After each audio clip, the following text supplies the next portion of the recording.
Welcome everyone to episode number 2 of Polar Opposites. We're a day early, but it makes no difference as my TSN schedule is forever changing.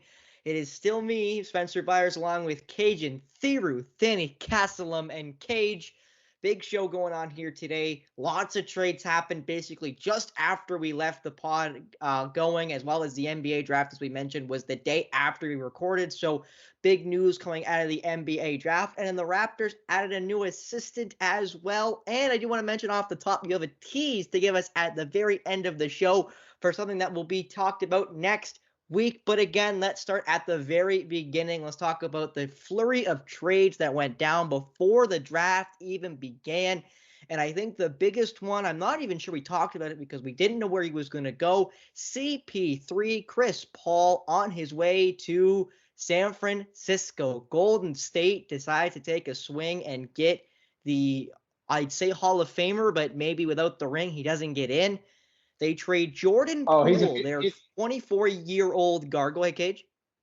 he's a future Hall of Famer, even without a ring. I would tend to agree, but again, CP3 to Golden State for Jordan Poole going to DC, so he will spearhead the youth movement going down in the American nation's capital. Pardon me. So, Cage, what did you make of that move? Because I'll just give my quick thoughts here. I don't really like the move for Golden State because I don't know where CP3 is going to play. Like, are they going to play CP3 at the point guard position, move Curry to the 2, move Clay to the 3, or is he just going to be a reserve guard for when they want to give Curry some more time off because he is aging? You know, and obviously for DC, I love the move for Washington, for the Wizards. I think Jordan Poole can be great. Is he consistently? No, but he's a young guy. He will grow into that role, and now he's basically a number one option. You know, they lose Bradley Beal to trade to the Suns earlier last week. They lose Porzingis to Boston, which was confirmed after we ended the pod. We will get into that trade actually after this one. But, you know, I really do like Jordan Poole becoming the number one option in Washington, and I think he can be great. It just is going to be a matter of consistency for him. What do you make of the trade? I think this kind of reminds me of the James Wiseman trade. Poole was no longer fit the timeline that Golden State had, and this trade to Washington to the capital city of the United States, it just gives them a fresh start. And we've seen moments that he has shined with Steph Curry out of the lineup, whether it's creating for his own shot, playmaking to a little bit of a degree. Is his defense still a little iffy? Yes. Did he quote unquote bottom out against the Lakers to the point where he became borderline unplayable? Yes. But you gotta wonder, with that preseason tussle in which he got punched or KO'd, might I say, by Draymond Green, who opted out of his contract earlier. It leaves people to wonder, did that play a role in Poole not having as great of a season as people would expect? Now the pressure is off of him. Now he can start fresh. He doesn't have to worry about getting a ring because he already has one. And he can be the man there. So it's a great move for Washington. They've made a ton of great moves since trading for Beal, which we'll get to like in a little bit. But they're doing this. Poole finally gets a fresh start, and Washington's gonna finally rebuild the right way after years of people clamoring for them to rebuild in the first place. Now for Golden State, there's just a ton of questions surrounding Chris Paul, but this might signal that Draymond Green might just come back. I mean, Cage, it might. But I don't really know, though, because, again, you know, the problem with that is if Draymond Green comes back, how much are they going to pay him, Cage? Because he rejected, what was it, 27 point, I'll say 2, but around that $27-28 million range player option. So that means you'd expect he thinks he's going to get more. Because why would you reject, you know, a big player option if you don't think you're going to get more on the open market? So does the Golden State Warriors believe he's worth that much more? is a question I have. I'll personalize it. I don't think he is. I don't think Draymond Green is worth that. Maybe to Golden State he is, but I don't think he is to another team worth what he's going to cost another team that I think honestly would give it to him. He just has to be worth more than that to one team, and seemingly after trading Poole away, they've sided with Draymond Green. Like, seems like it's tipping in the scales with Draymond Green more and more likely to re-sign with the Warriors. So I think he'll get maybe a 2 to 3 year contract, maybe borderline 30 mil. He shouldn't. He shouldn't. He wouldn't on any other team, but with Golden State and the history that they have, and the fact that he coexists with Steph Curry well, and was the reason why Golden State's small ball success spearhead got started in the first place. I think he's going to get that type of contract from Golden State. But will this lead to a championship altogether? Because you gotta ask yourself, Chris Paul's as great of a player as Chris Paul is, and as great of a playmaker as Chris Paul is, because Golden State never really had that second playmaker, second point guard that could just come off the bench and give Steph Curry a spell on the bench. The Warriors have not had that during this championship era. And Chris Paul is that, but will this help withstand the test of time? Like, can these two guys play with each other? Does it get to the point where Steph's starting and then Chris Paul's coming off the bench, and then Chris Paul and Steph close out games with the two of them playing, and Klay Thompson at the 3, and you might go Wiggins at the 4, Draymond at the 5 if he resigns. There's just a ton of questions that haven't been answered for Golden State. It is the right move for Golden State to make, because you were gonna have to pick between one of the two in Jordan Poole and Draymond Green. They picked one. The question is, will this work out in the long term? Only time will tell. Now, I do want to ask one more question before we go to the next topic here. Do you believe health will play a role for this Golden State trade as well? Because again, CP3, we talked about he's older, is breaking down, missed some games for the Phoenix Suns last year. Stephen Curry's getting older. He's missed some games. Klay Thompson tore his ACL about 2 seasons ago. He's getting up there. Draymond Green's not a young pup anymore. You know, even their starting center, who I'm not a big fan of. I know you're a fan of, Kevon Looney. You know, they're aging, and they just got older, right? With that CP3 for Jordan Poole, they got about a decade, if not older, at the same position, basically covering that same type of role. So I don't really like it at that perspective as well, because injury is going to play a huge part of how this trade will be looked back on in a couple of years when Jordan Poole's in his prime at 27, 28, and CP3 you'd assume is retired, if not long retired. But how much will health be a factor with this trade? A big factor, but they needed to do it. If the punch that Draymond Green threw on Jordan Poole was a big indication of it. It was either one of the two were going to go, or you're going to lose both of them.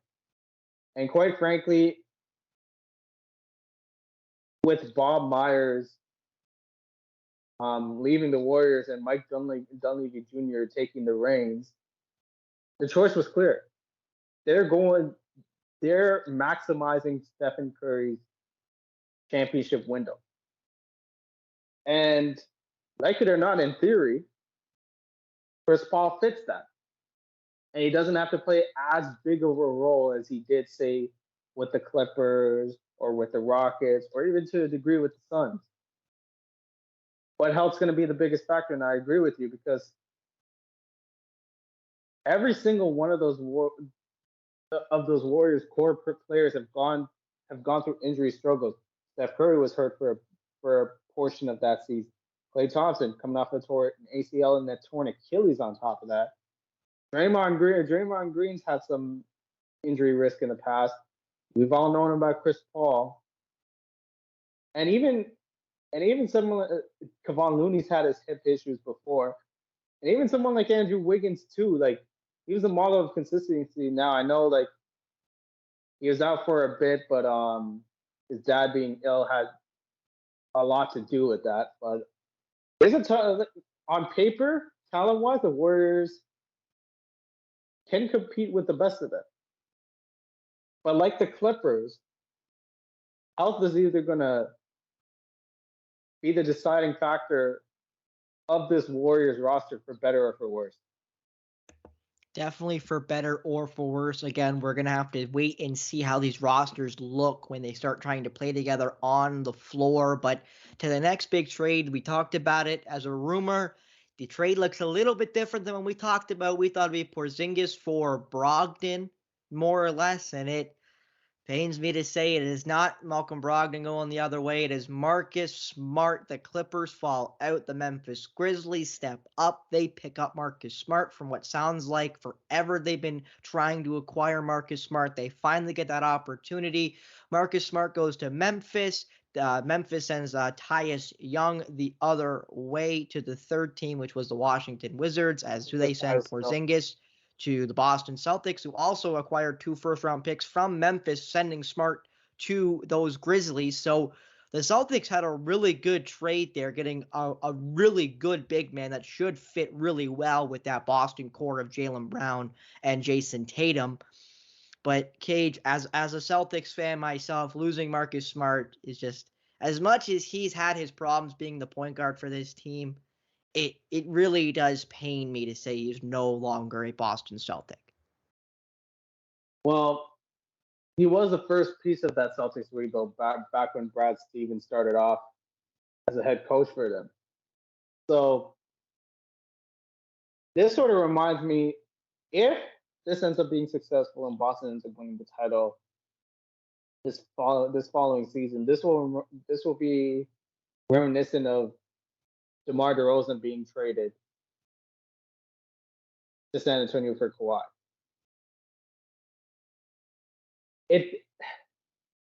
As good as Marcus Smart was, and as much as he provided a culture for that Celtics team, and also became the first guard since Gary Payton to win the Defensive Player of the Year award last season or 2 seasons ago. This was a move that needed to happen. My issue with how the Celtics are right now, and we've talked about this in the previous episode, Chris Paul would have been a perfect move for Boston. Would have been the perfect point guard for Boston. Now that fate's going to Malcolm Brogdon, who, might I add, the Clippers were so scared off by Brogdon's injury history that they backed out. Can Brogdon be that missing piece for the Celtics? Because what they were really sorely lacking during that playoff series, during that playoff run, and especially against the Heat in the Eastern Conference Finals, was that playmaker to help settle things down and not commit dumb turnovers. I'll ask count how many times Jaylen Brown dribbled the ball off of his left foot, or Tatum lost the ball, or Smart lost the ball. They still don't have an answer to that. Now, might I add, this gives more of an opportunity for someone like Peyton Pritchard to step up. So maybe this is going to come with maybe a playmaker is going to come from within.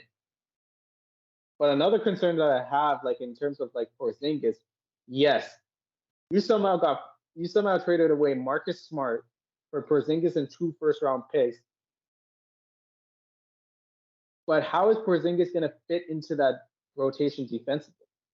Because the Celtics, at least with their bigs, like to switch and play out in the perimeter. Al Horford did that.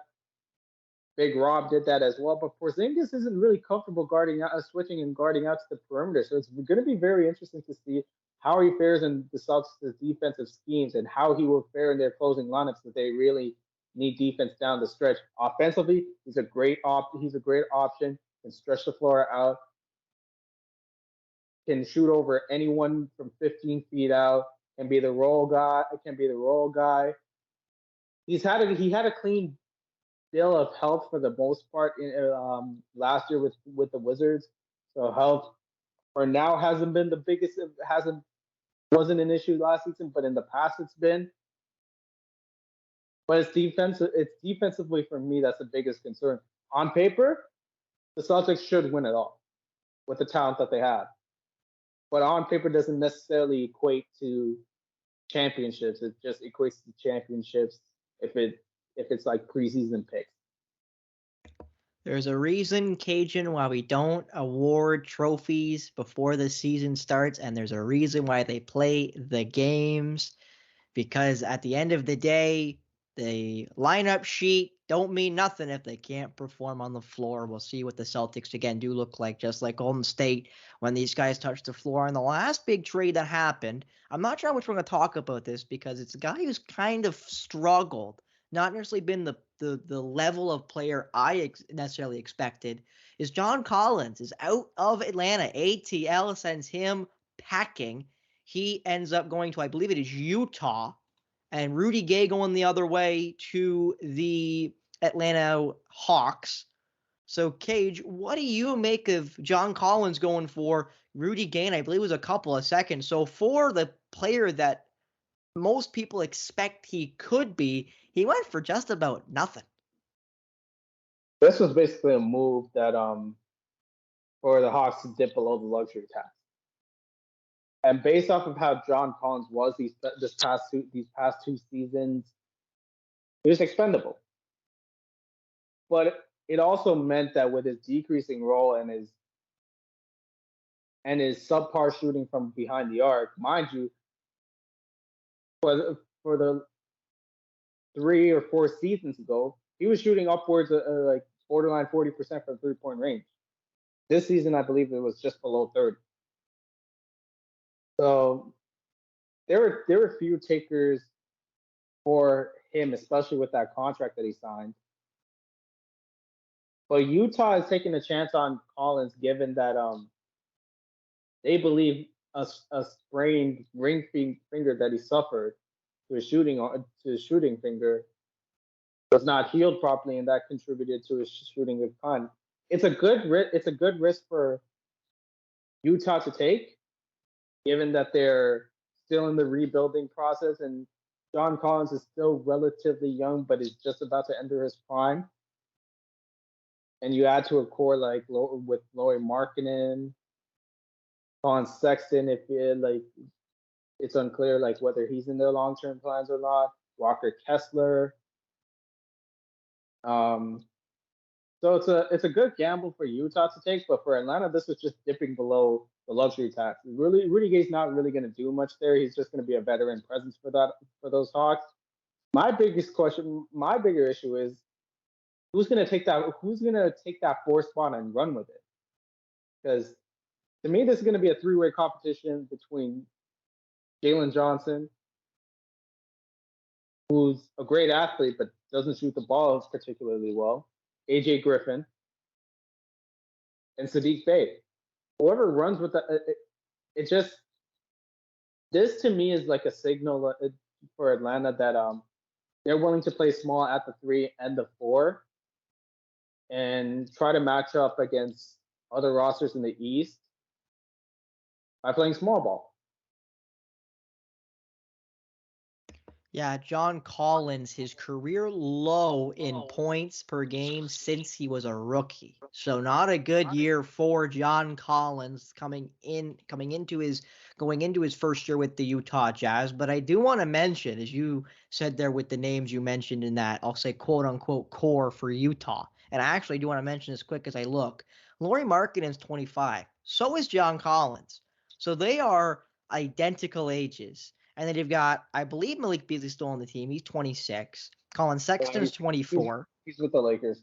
I thought he got dealt. I was trying to remember off the top of my head. He only played 13 games this year for Utah. Well, started 13 games for Utah, pardon me. But as again, you mentioned Walker Kessler. Can you think of a 3-4-5 trio better than Lauri Markkanen, John Collins, and Walker Kessler? Now, for people who don't know, Lauri Markkanen was drafted as a power forward center who's been playing small forward shooting guard for Utah. He's 7 feet tall. Walker Kessler's a pure center who got drafted out of the University of Auburn. He is 7'2". John Collins is 6'9". Those are 3 guys manning your 3, 4, and 5 spots most likely that are all plus scorers now normally. And not only that, defensively, they're going to be a nightmare trying to find the guy you want to attack. Because you got Kessler blocking the rim. You got Markkanen, who's just so tall and long for where he technically plays. It's so hard to find a matchup you like. And then John Collins, who defensively is, from what I remember, not particularly great. But because he's beside a guy like Kessler and Markkanen, he will be able to excel at not having to be great against other great power forwards and centers because Kessler and Lauri are going to take those jobs, I think. I gotta add to this. It also didn't help for John Collins that Trae Young was an absolute sieve on the defensive end. But yeah, I'm glad you mentioned Lauri Markkanen because when he got traded from Cleveland to Utah, he didn't have the same pedigree. He didn't have nearly close to the same pedigree that John Collins did coming from Atlanta to Utah because at least John Collins had a bit more success with Atlanta like on an individual level and on a team level than Lauri Markkanen before he went to Utah. And look at the jump that Markkanen had this past season. What makes you think John Collins there may not be such a similar jump with John Collins? No, and Cage, that's a great point, and I do want to mention it here. His sophomore year for Lauri Markkanen was his best season at 18.7 points per game. This year for Utah, he had 25.6 points per game. He shot almost 40% from 3. He shot about 39%. He shot almost 50% from the field. He shot about 49%, 0.9%. So he was literally a hair under shooting 50% from the floor.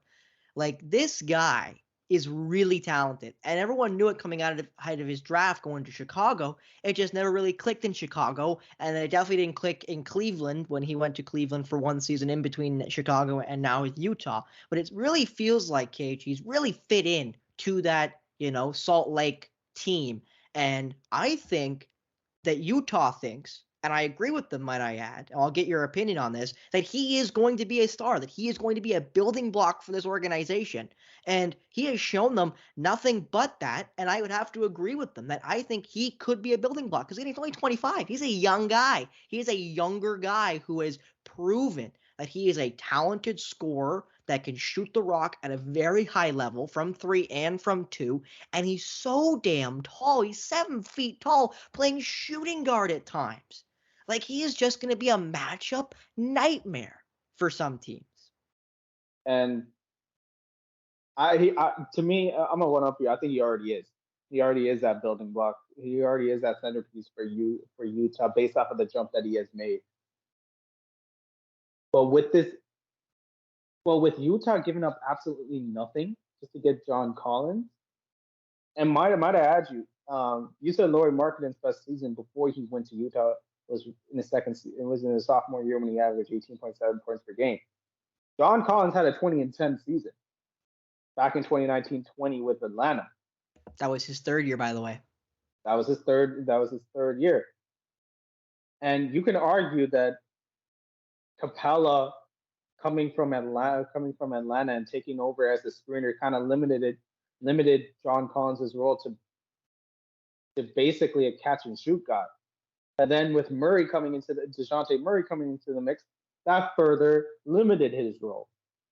Now he's free of that and onto a Utah team that's still rebuilding, and you really got nothing to lose if you're John Collins. So this is a great deal for Utah, and I cannot wait to see the limitless potential that a front court of Markkanen, Collins, and Kessler to provide. And I, again, do want to mention, as you said in the beginning, talking about this team and if Colin Sexton is part of their plans, even if Colin Sexton does not end up being a building block for this organization, Colin Sexton's a talented scorer. He was a talented scorer at Alabama. He's a talented scorer for Cleveland. He's a talented scorer for Utah. And even if he does not pan out as a guy who will average 25 a game like Lauri did last year and be a building block for Utah, those 4 guys on the offensive end, and Kessler is not great offensively. He's good offensively. He's a good post player. He's not particularly a good shooter, but he's good back behind the basket, and he's really tall, as I mentioned. He's 7'1", listed on Basketball Reference. I remember him listed 7'2" at Auburn. He's a little over 240 pounds. Larry Markkinen's 7 feet, 240 pounds. Like, these guys are big. They're so big. They're so long. They're so talented offensively. It's kind of like, Cage, to be honest, I don't know who to key on. If you're thinking, okay, we pick on that guy offensively, we're forcing him to get the ball and force him to make the mistake. Like, is that Walker Kessler? Are you forcing the ball to the post and letting Kessler cook you on the block?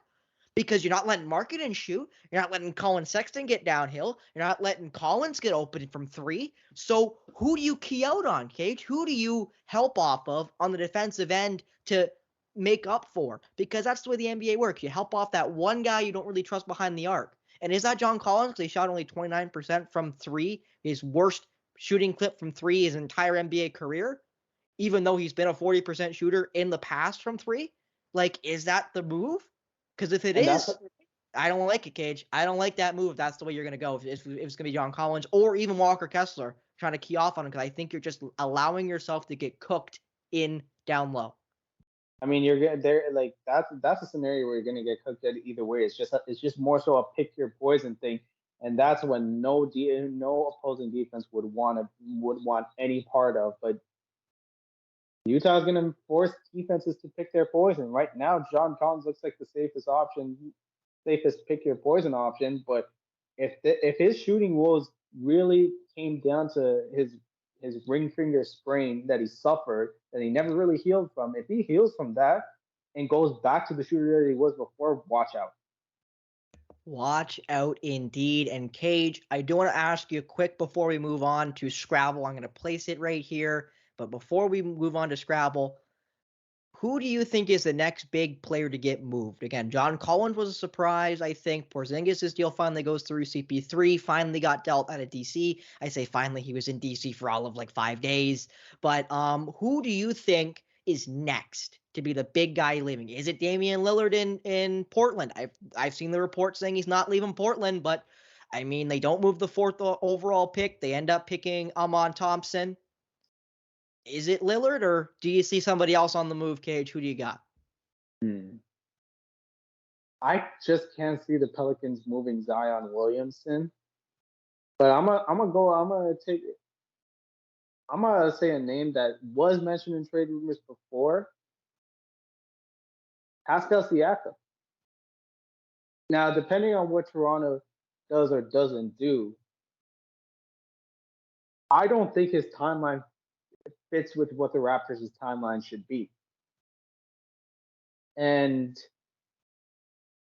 he's a guy that can score. He's a guy that can create his own shot, can score at will. Can somewhat defend too on the perimeter or at the rim.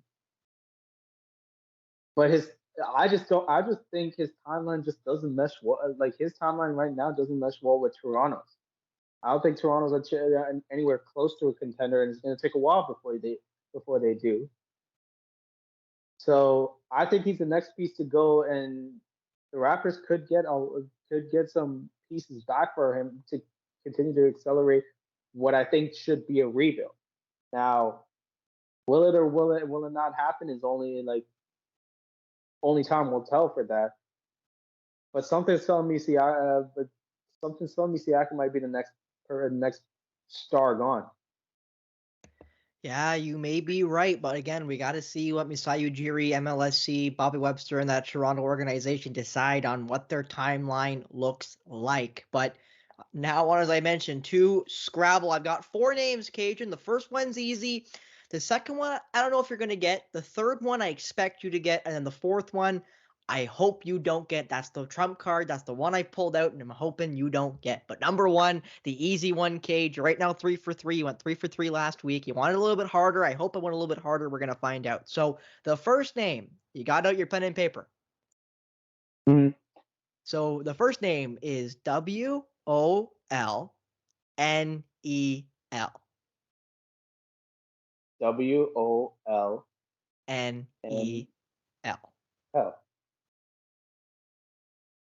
Markquis Nowell. Markquis Nowell, the newest Toronto Raptor, pardon me before I mess this up. He was a UDFA for hockey, but he was a free agent signed after the draft concluded. Markquis Nowell was not drafted by the Toronto Raptors as he only had one draft pick, which was Gradey Dick, which we'll get into a little bit later. But they pick up Markquis Nowell as a free agent after the draft and a two-way deal, and he looks great. Love that guy. Love that kid out of Kansas State. I loved him and a guy who did end up getting drafted in Keontae Johnson out of Kansas State and their run to the Elite Eight. I was a big fan of that team, and I'm a big fan of him, and I think he'll do great things in the NBA because he's such a good passer. My goodness, is he such a good passer. But on to the next name before we get too stuck on the details. The next name, Kajan, is SHUESNUAGA.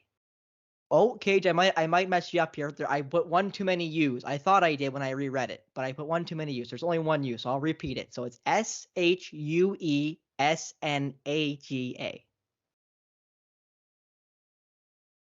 This one might get you.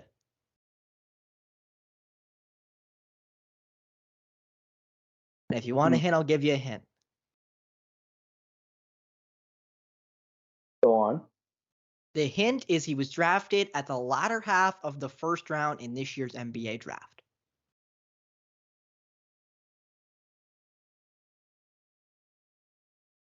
I got a couple more hints if you want them. Bryce Sensabaugh? It's Sensabaugh, but yes, Bryce Sensabaugh, drafted by the Utah Jazz, 28th overall out of Ohio State. It is Bryce Sensabaugh, so I'll give it to you. So that's 2 for 2. That means you are 6 for 6 so far in Scrabble, or I guess, pardon me, 5 for 5. We'll see if you can go 6 for 6 on the next one, Cage. And again, I expect you to get this one, so we'll see if you can get it. TBEANWAA. Wait. Say that again. TBEANWAA.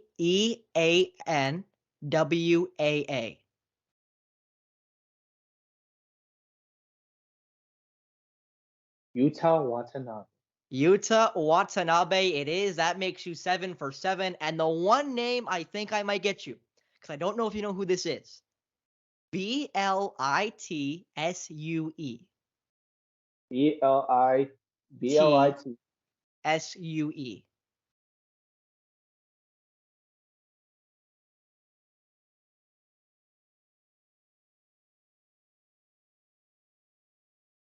Oh, I might have stumped him, ladies and gentlemen. Is he finally going to drop the free throw? You want a hint? Go ahead. He was a free agent pickup after the NBA draft.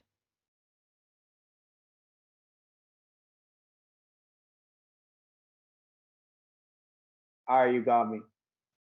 I'll give you one more hint. He was a Arizona Wildcat last season.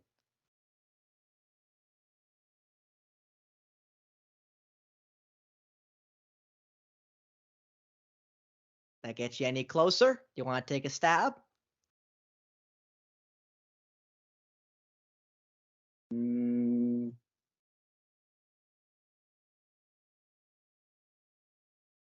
Now go for it.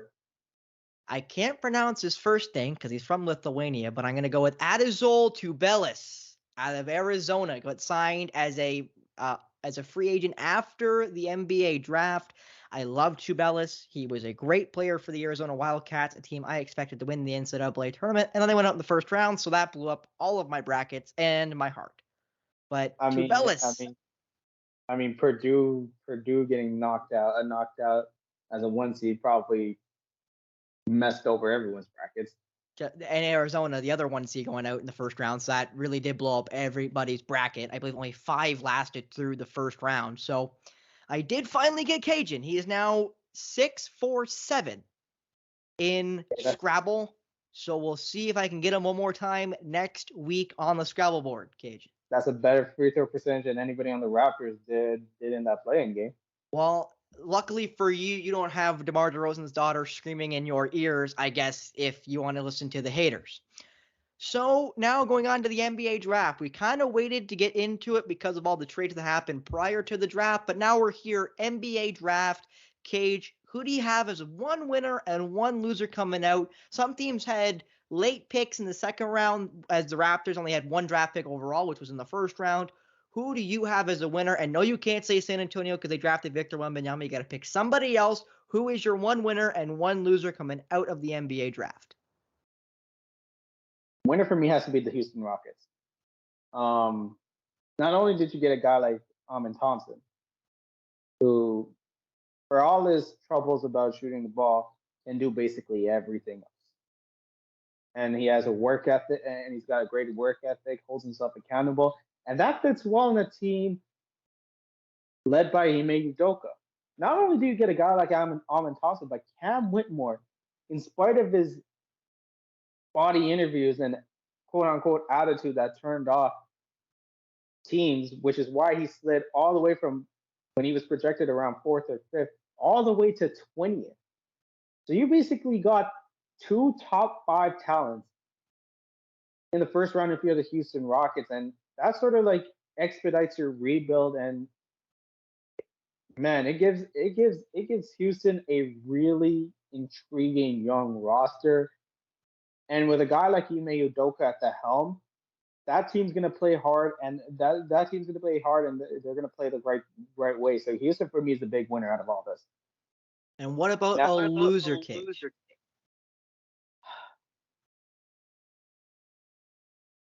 I'm gonna say this as a bit of a joke, but Gradey Dick, because the memes are gonna fly.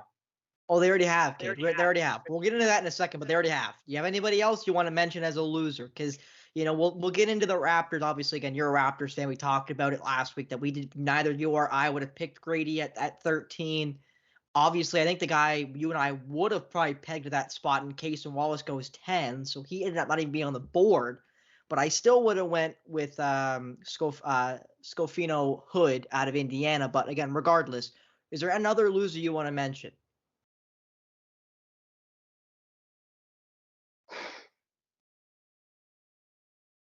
I'm gonna say, aside from joking about Gradey Dick's fit, the Lakers, because where's Scofino Hood gonna fit in that roster?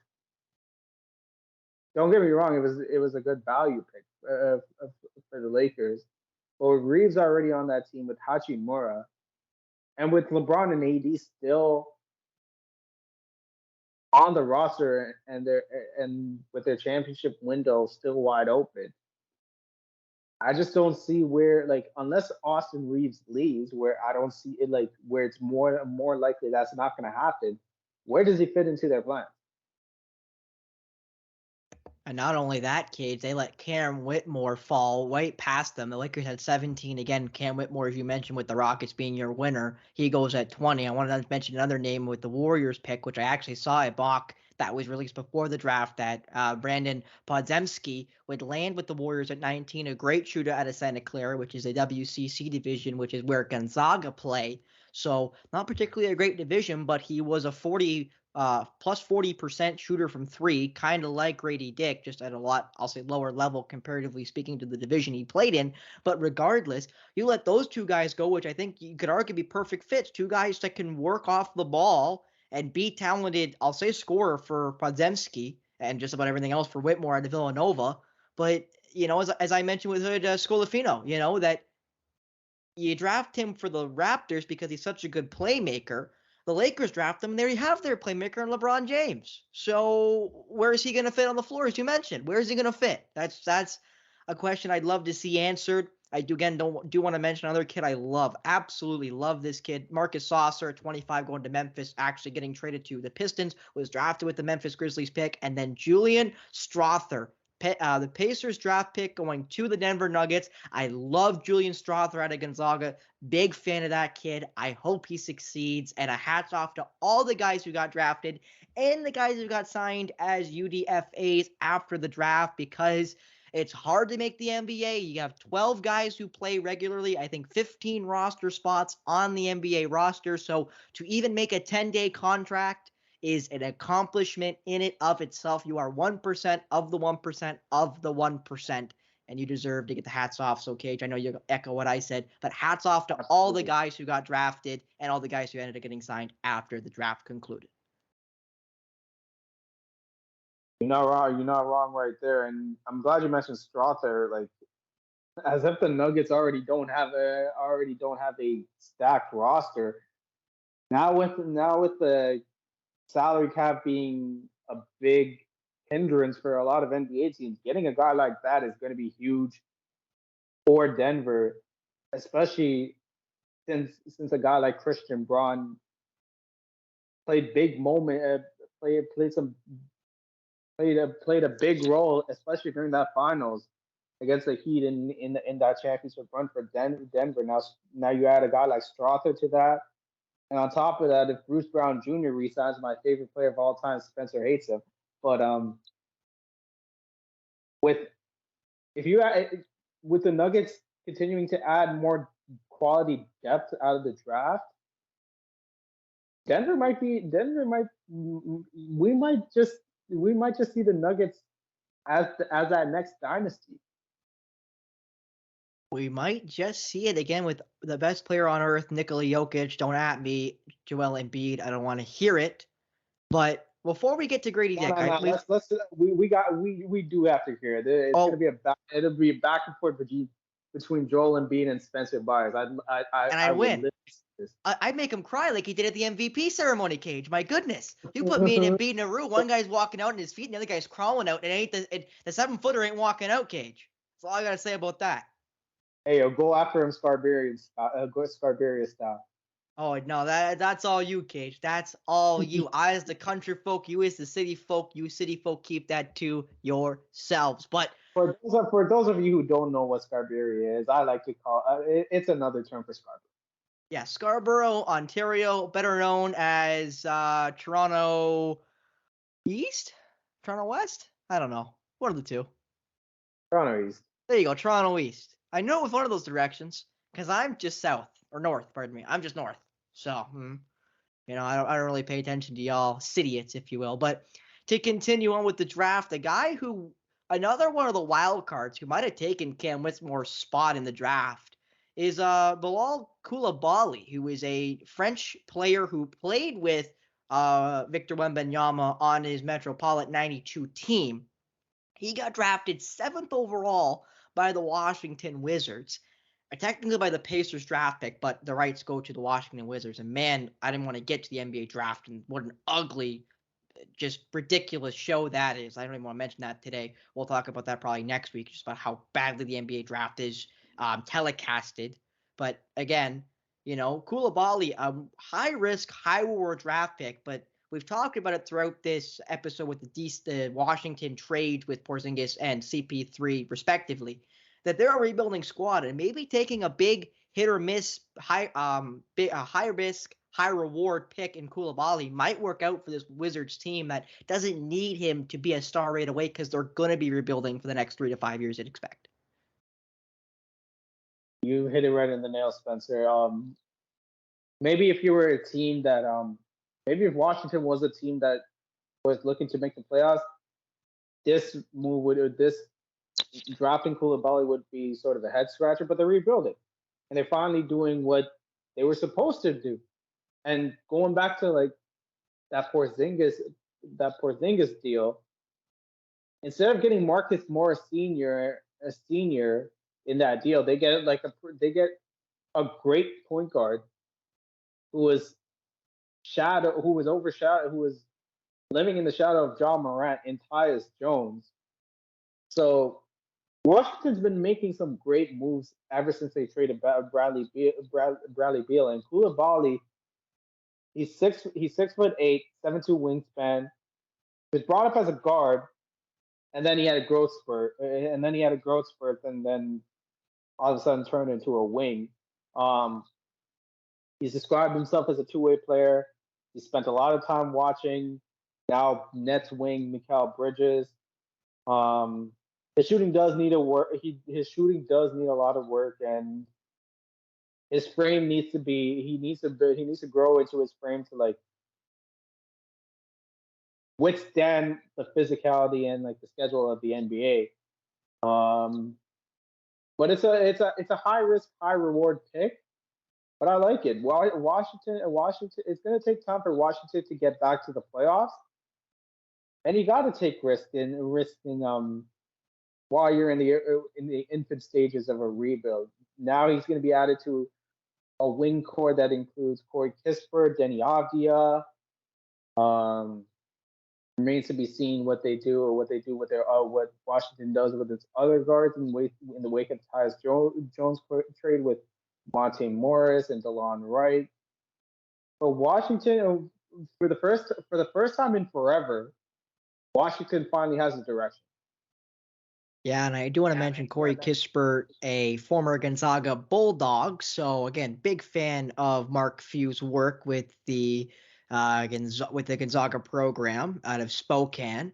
But Koulibaly was going to get drafted by one of two teams, Cage, by a team that was rebuilding and didn't need him to be great now, or a team that was so talented, like also the Boston Celtics, for example, but even the Golden State Warriors, a team that doesn't need him to be good so they can wait on him too. You either need a team that sucks and can wait, or a team that's great that can wait. The mediocre teams or the teams on the cusp can't draft a kid like this because they can't afford him to bust. But now on to the creme de la creme, Gradey Dick. We've already seen the memes. We've already seen all the jokes flying in around the Toronto media area. Again, you're with Sportsnet. I'm with TSN. So you and I have seen it firsthand with how many jokes have been going around the Toronto sports ethos with this 13th overall pick. And again, I'll start with this one before we get your analysis, Cage. I'm not a big fan of this pick, and here's why. Gradey Dick is a fit because Gradey Dick is a great shooter. Shot over 40% from three. He made the most threes of any freshman ever for Kansas, who's an amazingly historic program. They've had some legendary coaches, including their current coach and Bill Self. Not even trying to take away anything from the young man in Gradey, but let's be honest, they needed a ball handling point guard, and they didn't get one until they got Markquis Nowell, who, again, I absolutely love that guy. I think he's going to be great.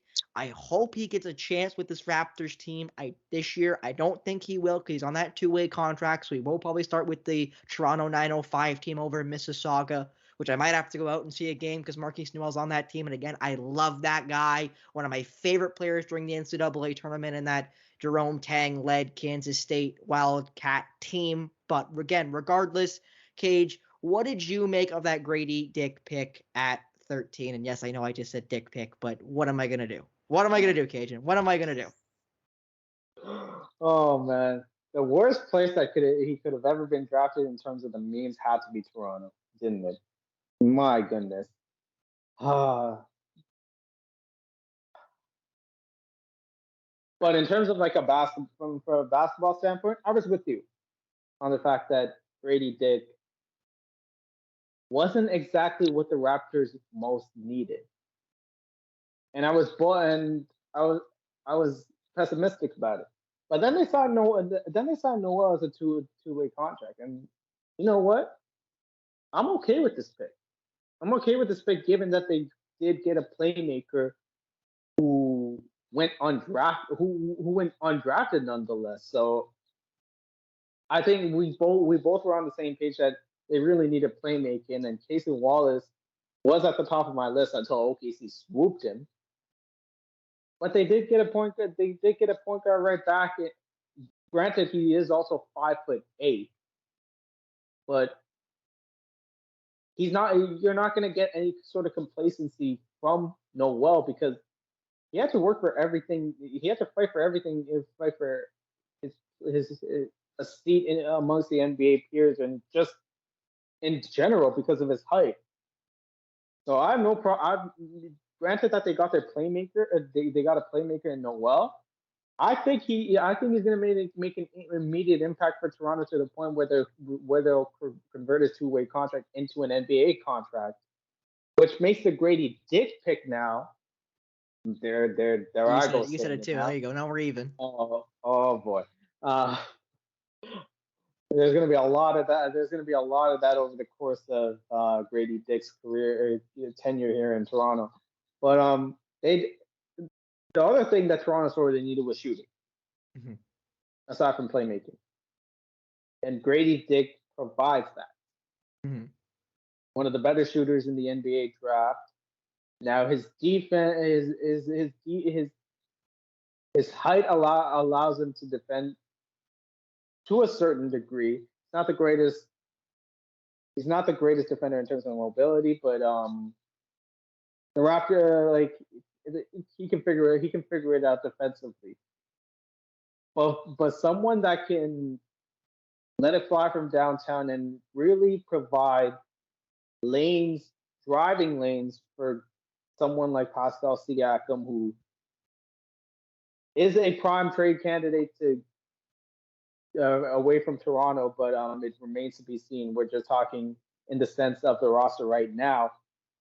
Can open driving lanes for guys like Pascal Siakam, OG Anunoby, Gary Trent Jr.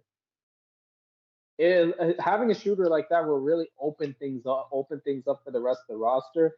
And that was the biggest problem and that was one of the bigger problems with the Raptors. They could not shoot the ball to save their lives. And this was, you might say this was more so like a safe pick for Toronto, but it wasn't a bad one. And I do want to mention here again, I love Markquis Nowell. Absolutely love this guy.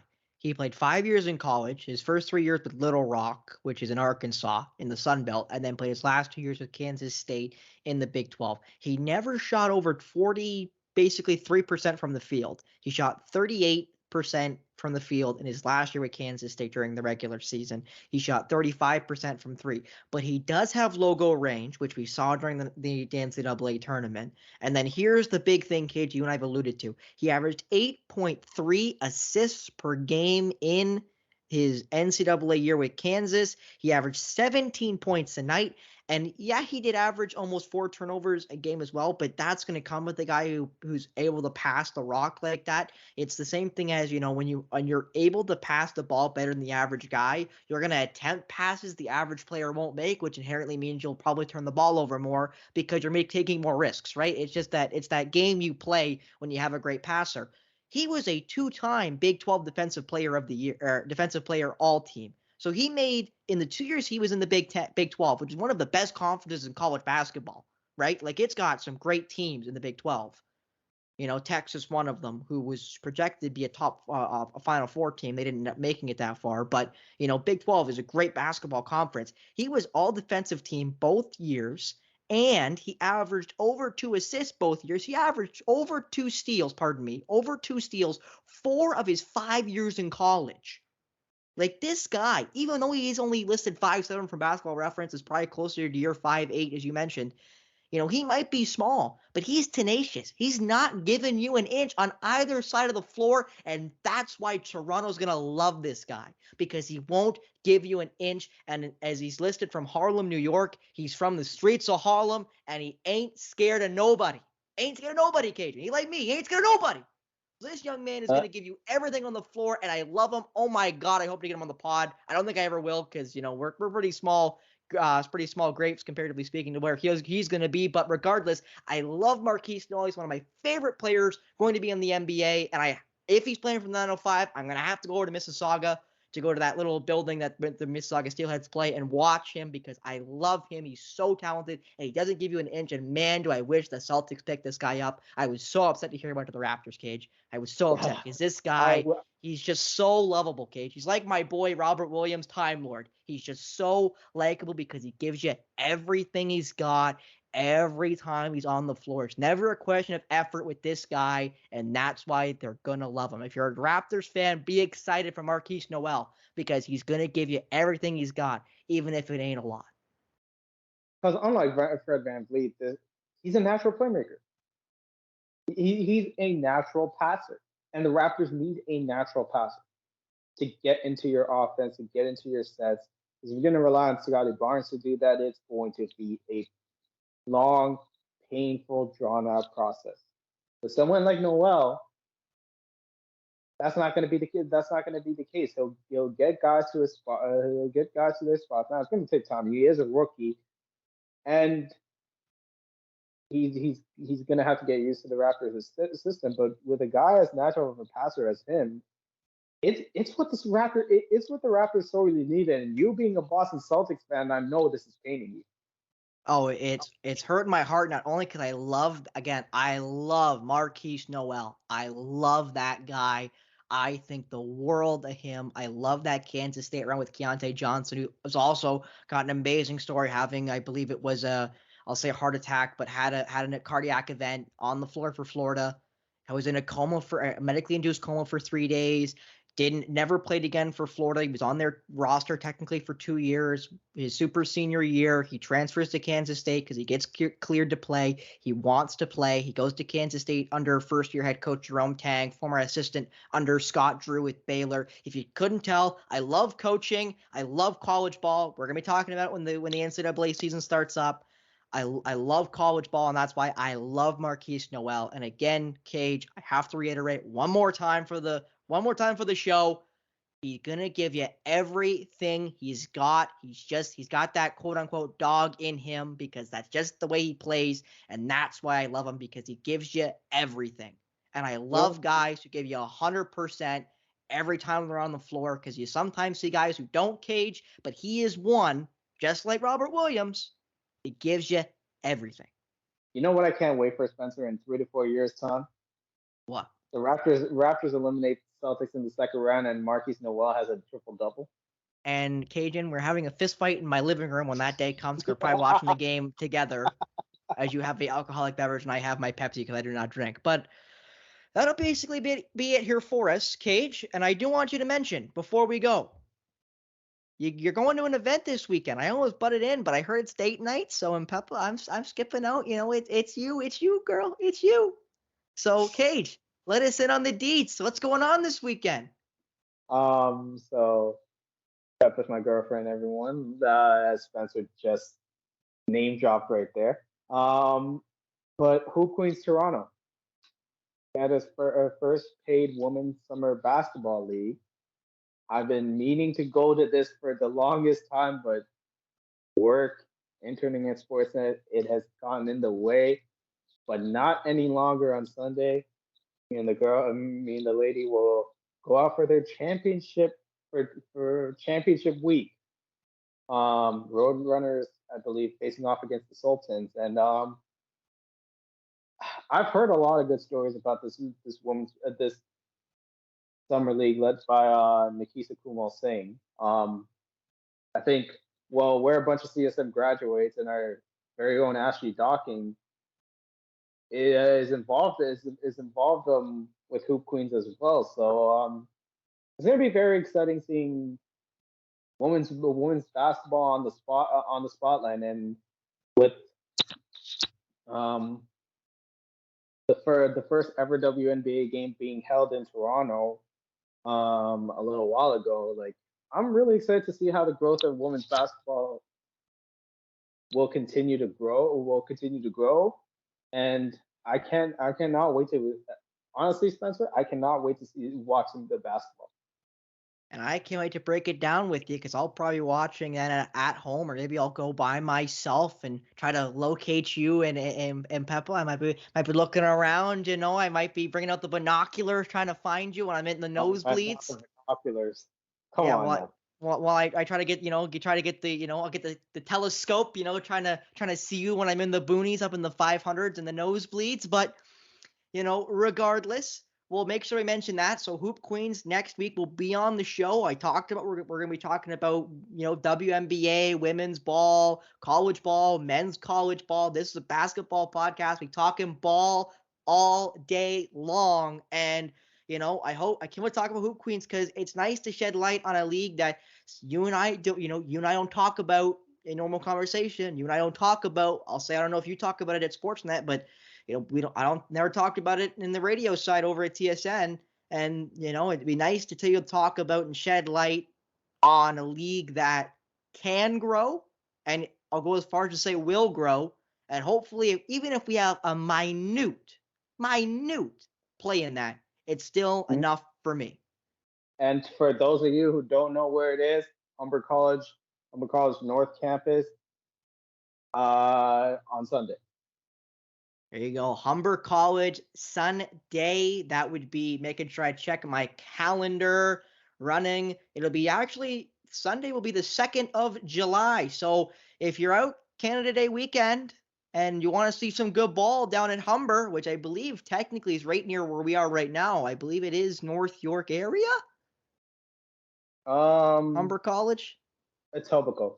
Etobicoke. See, I couldn't remember if they were over farther towards Brampton or not, and they are. So Etobicoke, which again is still just about downtown. It's rather close, so it's not like you got to go all the way out to Oshawa or Hamilton or as far north as Brampton. Etobicoke, basically in the heart of Toronto. I hope you turn out, as I know again, Kajan Thiruthanikasalam will be there. But Cage, that is it for another episode of Polar Opposites. Before we go, Cage, I will let you get one more final thought. Just anything you want to spit out quick before we go. And again, we should be back next Wednesday, depending on what my TSN schedule looks like. If it's not next Wednesday, it will be next Tuesday. So stay tuned for that. Another Outrage episode will be coming on Thursday. So in 2 days' time, another Outrage episode will be up and running. As I thought I had business on Friday. Turns out it is actually Thursday. So I'll be recording the podcast and going straight home north. So we'll see how that works for my sleep. But regardless, Cage, final thoughts before we go. Final thoughts. Hey man, it's gotta be about Gradey Dick. I cannot wait for him to let it fly from downtown, and for Toronto fans to not know what to think, whether it's getting a jersey with his last name Dick on the back of it, and before we go, Cage, number 1. He's wearing number 1. He's wearing the number 1. His last name's Dick, so he's number 1 Dick. Oh boy. What a story that is. And again, the memes will continue to come. I cannot wait for the memes. They will continue to fly in from all angles, and he could be better than Michael Jordan or LeBron James, and no Toronto man will ever wear a jersey that has the last name Dick on the back of it. And you know what's even sadder, Kajan, is that we're gonna have to deal with this forever, because he will be here for, you'd expect, a foreseeable future, as the debauchery of the Gradey Dick name will continue to be thrown in our face every single day. But as again, that'll be it here for us for Polar Opposites episode number 2. Hope you see you next week for Kajan Thiruthanikasalam, and I'll make sure I say it again, all 17 characters of Kajan Thiruthanikasalam. I'm Spencer Byers, and we'll see you next week.